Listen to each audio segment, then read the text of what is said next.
यंदा मराठवाड्याकडे पावसानं पाठ फिरवली आहे।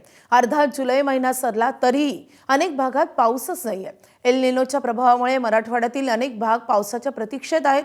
हिंगोली जिल्ह्यामध्ये आतापर्यंत केवळ 140 मिलीमीटर पावसाची नोंद झाली असून अपेक्षित पावसाच्या तुलनेत तब्बल 56% तूट आहे। परिणामी नद्या नाले कोरडे पडले आहेत।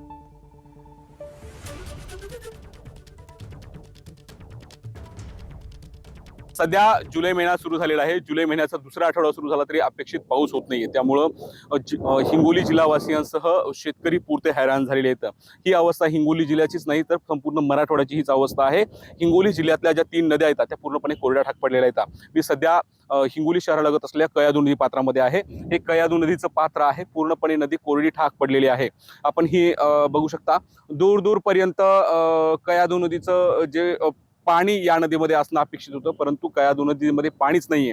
त्यामुळं दूरदूरपर्यंत आपल्याला या नदीचं वाळवंट झाल्याचं आपल्या ठिकाणी पाहायला मिळतंय। अगदी नदीमध्ये पाणीच नसल्यामुळे या भागातल्या शेतकऱ्यांनी त्यांची जे गुरं आहेत ते गुरं या नदीमध्ये चरायला सोडलेले आहेत। जे धरणं येतं हिंगोली जिल्ह्यामध्ये 3 धरणं येतं, त्यामध्ये इसापूर धरण आहे, त्या धरणाची पाणी पातळी वाढलेली नाहीये। ते पाणी साधारणतः 46% त्या धरणामध्ये, इसापूर धरणामध्ये पाणी आहे।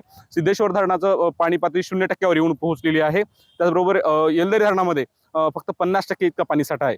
त्यामुळं पाण्याची विशेष वाढ झालेली नाही, कारण पाऊसच झालेला नाहीये। त्यामुळं पाण्याची प्रतीक्षा शेतकऱ्यांना आहे। तर शेतामध्ये जे पिकं पेरणी केलेली आहे ते पिकं सुद्धा आता धोक्यात सापडली आहेत, कारण तर मागील अनेक दिवसापासून अपेक्षित पाऊस होत नाहीये। त्या पिकांच्या वाढीसाठी पावसाची मोठी गरज असते, परंतु पाऊस नसल्यामुळं शेतकरी सुद्धा हैराण झालेले आहेत। शेतामध्ये स्प्रिंकलर ठिबकच्या सहाय्यानं जुलै महिन्यामध्ये पिकांना पाणी देण्याची वेळ शेतकरी येऊन ठेपलेली आहे। त्यामुळं मेघराजानं चांगल्या पद्धतीनं बरसावं, संपूर्णपणे पिकांची आबादणी व्हावी अशी अपेक्षा शेतकऱ्यांच्या वतीने व्यक्त केली जाऊ लागली आहे। त्यामुळे पाऊस कधी पडतो हे बघणं महत्त्वाचं आहे। ड्रोन पायलट राम सोळंकेसह मी माधव दिपके, एबीपी माझा, हिंगोली।